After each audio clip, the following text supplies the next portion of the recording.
दोस्तों कैसे आप सभी लोग। तो एक बार फिर से स्वागत अभिनंदन है हमारे यूट्यूब चैनल में। दोस्तों तो इससे पूर्व मैंने कुछ वीडियो अपलोड कर ली थी वो जिला सीरीज से, ठीक है। तो जितने भी हमारे आगामी एग्ज़ाम होने वाले उसके लिए बहुत महत्वपूर्ण है।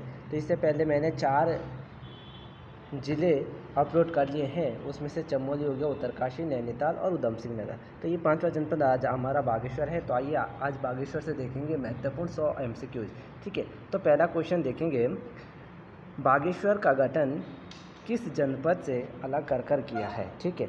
तो बागेश्वर जो अलग हुआ था वो किससे हुआ था, वो अल्मोड़ा से हुआ था। कब हुआ था?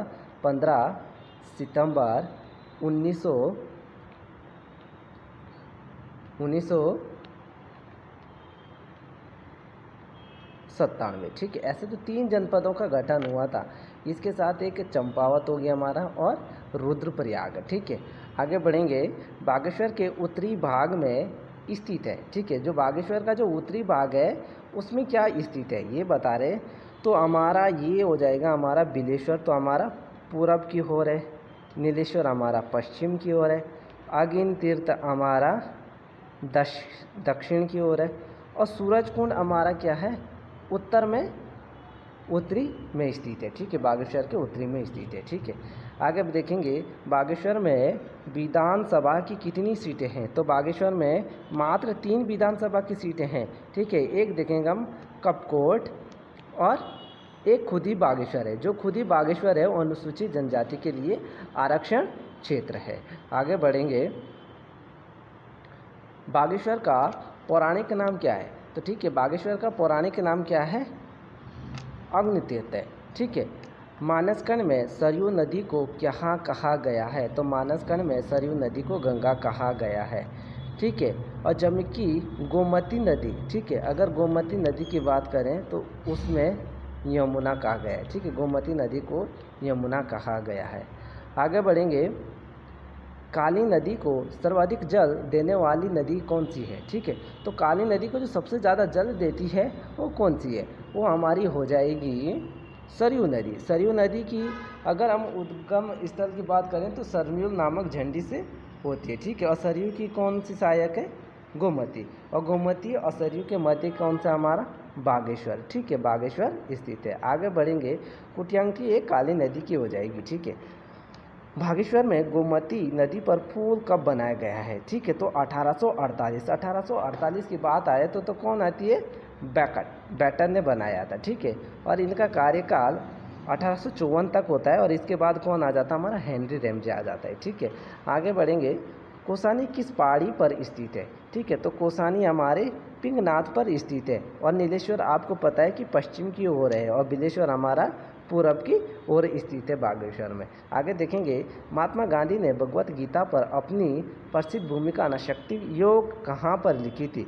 तो ये कहाँ पर लिखी थी, कोसानी में लिखी थी, ठीक है। आगे बढ़ेंगे, गांधी जी ने किसे बागेश्वर का गांधी कहा है। बहुत महत्वपूर्ण क्वेश्चन है। बागेश्वर का गांधी किसको कहा जाता है, दुर्गा प्रसाद नेथानी को। अगर यहाँ पर मोहन सिंह मेहता की बात आ जाती है तो ये जेल जाने वाले प्रथम व्यक्ति है जिनका संबंध बागेश्वर से है। और प्रयागदत्त पंत को क्या है, धरती पर आंदोलन करने का श्रेय किनको जाता है, प्रयागदत्त पंत को, ठीक है। आगे बढ़ेंगे, कोसानी में लक्ष्मी आश्रम की स्थापना किसके द्वारा की गई है, ठीक है। तो कोसानी में लक्ष्मी आश्रम की स्थापना कौन करते हैं, सरलाबेन। और सरलाबेन कब करती है, अगर अवधि पूछें तो 1941 में, ठीक है। और मीराबेन की अगर बात करें तो पशुपालन ये ऋषिकेश में खोला गया था, ठीक है। ये यहाँ पर इसके श्रेय किसको जाता है, मीराबेन को, ठीक है। आगे बढ़ेंगे, पिनाकेश्वर महादेव का मंदिर कहाँ पर स्थित है। ये हमारा हो जाएगा, ये हमारा बागेश्वर में स्थित है, ठीक है। आगे बढ़ेंगे, कौन सा दर्रा बागेश्वर और पिथौरागढ़ को जोड़ता है, ठीक है। तो ट्रेल पास दर्रा है।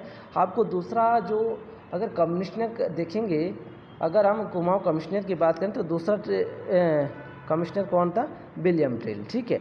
और ये इनकी नाम से ये ट्रेल पास दर्रा रखा भी गया है। और इसकी अगर खोज की बात करें तो 1830 में होती है, ठीक है।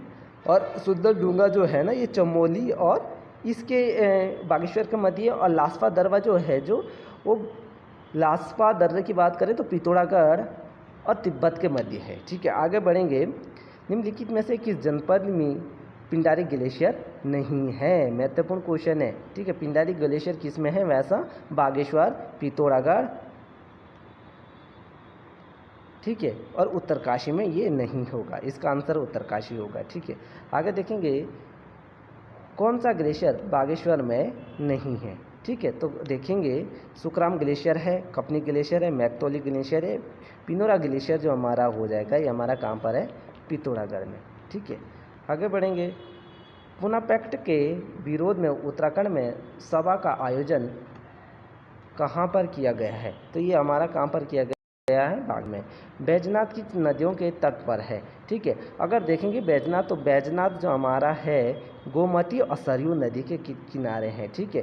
ये हमारी गोमती होगी, ये हमारी कौन सी होगी? गरुड़ गंगा, ठीक है। गरुड़ गंगा किसकी सहायक है?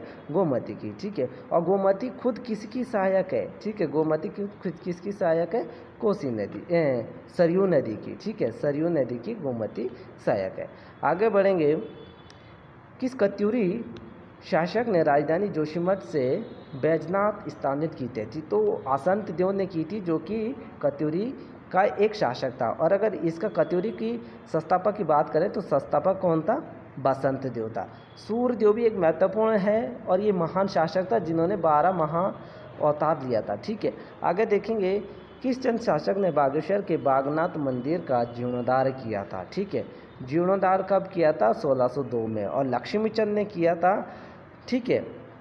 और भूदेव ने इसकी क्या है? स्थापना करी थी बागनाथ मंदिर की। आगे बढ़ेंगे भद्रकाली शक्तिपीठ कहाँ स्थित है?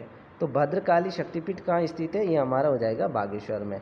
आगे बढ़ेंगे बागेश्वर के समीप स्थित तेलीपाटा क्षेत्र में किस खनिज के प्रसिद्ध है? ठीक है, तो ये हमारे तांबा के प्रसिद्ध है, ठीक है। ब्राह्मणों द्वारा हल न चलाने की प्रथा को हरगोविंद पंत ने कब तोड़ा था? तो 1928 में तोड़ा था, ठीक है।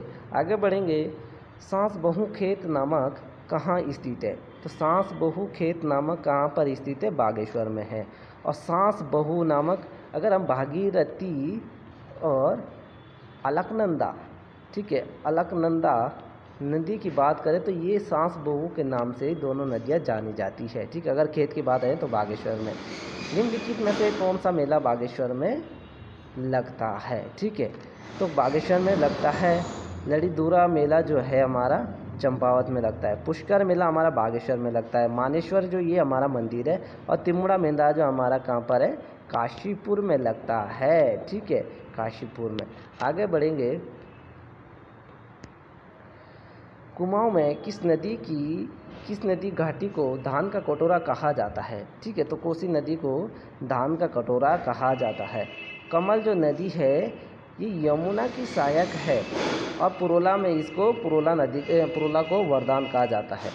आगे बढ़ेंगे निम्नलिखित में से कौन सा ताल बागेश्वर में स्थित है? ठीक है, तो बागेश्वर में स्थित ताल आप देखेंगे सुकुंडा ताल है, ठीक है। श्यामा ताल जो है वो हमारा चंपावत में स्थित है, ठीक है। और देवसारी ताला उत्तरकाशी में है। आगे बढ़ेंगे बागेश्वर को किस नाम से जाना जाता है? तो बागेश्वर को व्याघ्रेश्वर के नाम से जाना जाता है, ठीक है। फूलों की घाटी चमोली में है। आगे बढ़ेंगे किस भगवान के कारण बागेश्वर तीर्थराज पड़ा था? तो शिव के नाम से ये तीर्थराज भी पड़ा था, ठीक है। ऐतिहासिक रूप से वर्तमान बागेश्वर क्षेत्र को क्या कहा जाता है? तो दानपुर क्षेत्र कहा जाता है। भले ये सब इसी के नाम है, लेकिन अगर यहाँ पर देखें वर्तमान नाम तो दानपुर पड़ता है। आगे बढ़ेंगे बागेश्वर में स्थित बागनाथ मंदिर का पुनर्निर्माण लक्ष्मीचंद ने कब किया था? 1602 में। आगे बढ़ेंगे बागेश्वर विश्व गोमती नदी के संगम पर स्थित है, और मानस खंड में बागेश्वर को क्या कहा गया है? अब देखो बात हो रही है सरयू और गोमती की। इसको ये दोनों नदी अगर मिले तो इसको मानस खंड में क्या कहा गया है? तो इसको क्या कहा गया है? नीलगिरी, ठीक है, नीलगिरी। इसको देखेंगे महत्वपूर्ण, और ये हमारा वर्तमान नाम है दानपुर। आगे देखेंगे मानस खंड में यमुना को क्या कहा गया है? अब देखो यमुना को तो क्या है? गोमती, और गंगा किसको कहा गया है? सरयू को। तो इसका आंसर जो होगा हमारा वो ऑप्शन डी होगा। ठीक है, आगे बढ़ेंगे। 13-14 जनवरी 1921 में किस मेले के अवसर पर बद्रीदत्त पांडे और गोविंद पंत ने कुली बेगार प्रथा का अंत किया था? अगर हम इसका अंत जो किस मेले में किया था, तो उत्तरायणी मेले में किया था। ठीक है, अगर कुली बेगार को हम 3 भागों में बांटते हैं, कुली बर्दाश्त होती थी और कुली उतार और कुली बेगार होती थी। ठीक है, तो इसमें क्या है, निःशुल्क काम करना पड़ता था और कुछ पैसे भी नहीं दिया जाते थे। ठीक है, आगे बढ़ेंगे। बागेश्वर में नगर पालिका का गठन कब होता है? तो नगर पालिका का गठन कब होता है? 1968 में। और तहसील की बात आती है तो तहसील 1974 में। ठीक है, और परगना की बात आती है तो 1976 में। ये गठन की कुछ महत्वपूर्ण त्रुटियां है बागेश्वर से। आगे बढ़ेंगे। बागेश्वर को अलग तहसील कब बनाया गया? देखो आ ही गया क्वेश्चन, तो बागेश्वर को तहसील कब बनाया गया? 1974 में। ठीक है, आगे बढ़ेंगे। बागेश्वर का अलग परगना कब घोषित किया गया? ये भी मैंने ऊपर ही बताया, तो 1976 में। आगे बढ़ेंगे। बागेश्वर जनपद की दशकीय वृद्धि कितनी है? ठीक है, तो दशकीय वृद्धि कितनी है? 4.18%। और ये जो 1090 है, ये क्या है? लिंगानुपात है, लिंगानुपात है बागेश्वर का। ठीक है, ये बात ध्यान रखेंगे। ठीक है, आगे बढ़ेंगे। राज्य में सबसे कम नगरीय आबादी किस जनपद की है? ठीक है, तो बागेश्वर की, और बागेश्वर की नगरीय आबादी 3.5% है। ठीक है, आगे बढ़ेंगे। बागेश्वर में कुल कितनी तहसीलें हैं? तहसीलों की बात आती तो तहसीलें हमारी 6 है। ठीक है, और 3 हमारे क्या है, इसमें विकास खंड है भाई। ठीक है, ये ध्यान रखेंगे। ठीक है, निम्नलिखित में से कौन सी तहसील बागेश्वर में नहीं है? ठीक है, तो तहसील में दुगनापुरी भी है, कालपुर भी है, कांडा भी है। जो देवल है ना, ये देवल कहाँ पर है? ये देवल हमारी पिथौरागढ़ में है भाई, ये तहसील। ठीक है, पिथौरागढ़ में। आगे बढ़ेंगे। ठीक है, बागेश्वर में कौन सी विधानसभा नहीं है? तो बागेश्वर में कौन सी विधानसभा नहीं है? कपकोट और बागेश्वर। ठीक है, ये दोनों है, और गरुड़ इसमें नहीं होगी। ठीक है, गरुड़ नहीं होगी, ये पूछा है ना। तो बागेश्वर क्या है? एससी के लिए अनुसूचित आरक्षण क्षेत्र है। ठीक है, आगे बढ़ेंगे। बागेश्वर में कौन सा विकासखंड नहीं है? तो विकासखंड की बात आती है तो ये हमारे 3 विकासखंड है, और ये हमारी तहसील है कांडा। ठीक है, ये हमारी तहसील है, ये याद रखेंगे। आगे बढ़ेंगे। बागेश्वर में पश्चिम में कौन सा पर्वत है? ठीक है, तो पश्चिम में देखेंगे, देखो अग्निकुंड कहाँ पर है? अग्निकुंड तो कहाँ हमारा? दक्षिण में। ये हमारा उत्तर में, ये हमारा पूरब में। तो इसका आंसर हमारा क्या हो जाएगा? नीलेश्वर पर्वत, ये पश्चिम में है। बागेश्वर राज्य का आंतरिक जनपद है। आंतरिक जिला वो होता है जो ना तो किसी राज्यों के साथ सीमा बनाता, ना किसी देशों के साथ सीमा बनाता है। ठीक है, तो वो है। तो इसका क्षेत्रफल कितना है? 2246 किलोमीटर। ठीक है, और 1766 ये किसका है? ये चंपावत का है। ठीक है, जो कि क्षेत्रफल की दृष्टि से सबसे छोटा है। आगे बढ़ेंगे। कोसी नदी का उद्गम स्थल कौन सा है? ठीक है, कोसी नदी का उद्गम स्थल की बात करें तो दारपानी नाम से है इसका उद्गम स्थल हो जाता है। और राज्य से ये बार कहाँ हो जाती है? सुल्तानपुर से हो जाती है। और यूपी में ये रामगंगा से कहाँ पर मिल जाती है? चमरोल स्थान पर। ठीक है, आगे बढ़ेंगे। कोसी नदी कोसानी बागेश्वर के बाद किन जनपदों में नहीं बहती है? ठीक है, तो किन जनपदों में ये नहीं बहती है? तो ये देखेंगे, इस चंपावत में नहीं बहती है, अल्मोड़ा, नैनीताल, उधम सिंह नगर में ये बहती है। ठीक है, कोसी नदी राज्य से बाहर सुल्तानपुर से होती है, और इसकी लंबाई कितनी है? तो इसकी लंबाई 168 है, जबकि 146 हमारी किसकी है? टोंस नदी की। और ये 146 जो है ना,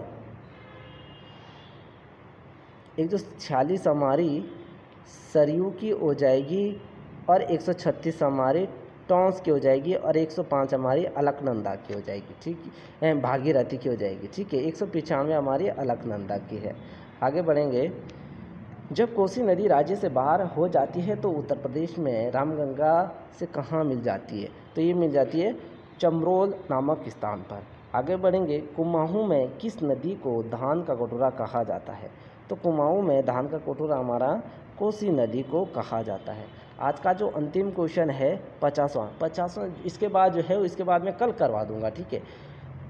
शुमाली घाट और उलाव घाट कोसी नदी की सहायक नदियाँ है और देवल घाट किसकी है, तो देवल घाट भी हमारी कोसी नदी की है, ठीक है। तो धन्यवाद।